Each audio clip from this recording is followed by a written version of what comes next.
back. It's 6:41 here on your Thursday morning. Every 10 minutes, we get you a forecast update with KIMT Storm Team 3 meteorologist Sean McAday, who is tracking a slick start to this Thursday morning. Sean.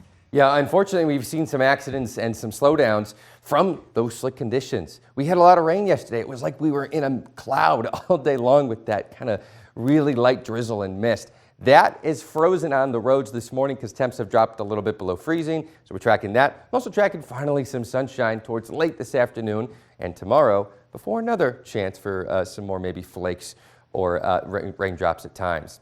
Right now, the Albert Lee Live Eye, you can look at it, iced up. This is all that rain that we saw yesterday, and now temperatures dropping below freezing in Albert Lee, making for icier conditions. 30 degrees currently in the Albert Lee Live Eye in the sky, and it's actually towards Albert Lee and most of I-35 where we're seeing the most slowdowns and accidents this morning. Right now, the heavier snow that we saw briefly overnight, that's pulling away towards eastern Iowa, towards southern Wisconsin.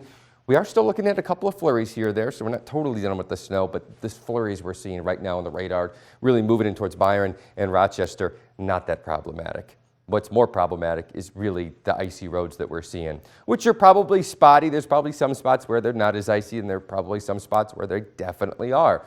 And we're probably definitely seeing that. I'm about to do a traffic hit in 10 minutes, and you're going to see that we're seeing some real slowdowns, especially, I'll bring it back to here, I-35 between Mason City, Clear Lake, and Owatonna running very slow. Also 63 towards parts of Howard County running slow. Also 18 in Cerro Gordo County running slow. We're seeing some of that as well on 14 between Owatonna and Dodge County as well. So a lot of spots where traffic is slow. Hopefully people are taking it easy. Do be reminded that even if the road doesn't look that slick, it could be ice and not just water like we saw yesterday, because temps are dropping below freezing. Again, a live look outside Austin, some snow on the tops of the roofs. Same thing in Rochester right here. The snow on the grass when you're stepping outside and on the tops of roofs and on surfaces, it's not going to last forever because towards this afternoon we do pull away from the freezing point and above freezing. High temperatures today are in the upper 30s with mostly cloudy skies. You may briefly see the sun after 4 p.m. and before sunset, which is now around 7:30. Isn't that nice? But still, today will be a cold below average day. Typically for the end of March, we're at 50 degrees, and today we don't even cross 40 degrees.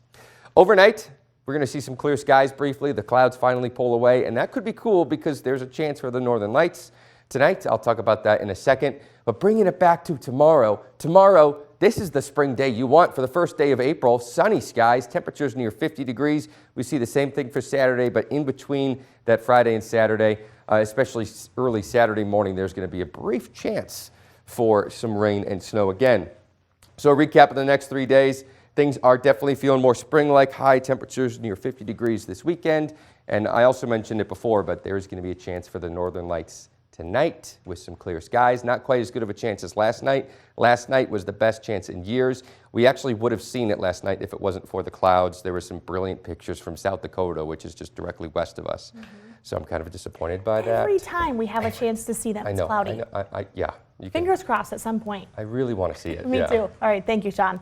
Well, the White House says President Biden will be delivering remarks today on efforts to cut gasoline prices, which have surged since the war in Ukraine began. According to reports, the president could announce plans to release up to 1 million barrels of oil per day from the nation's strategic petroleum reserve. Russian President Vladimir Putin may not be getting the full story about what's happening in Ukraine, and that could complicate negotiations between the two countries. Ukraine says talks will continue virtually tomorrow. Bradley Blackburn reports the latest on the war.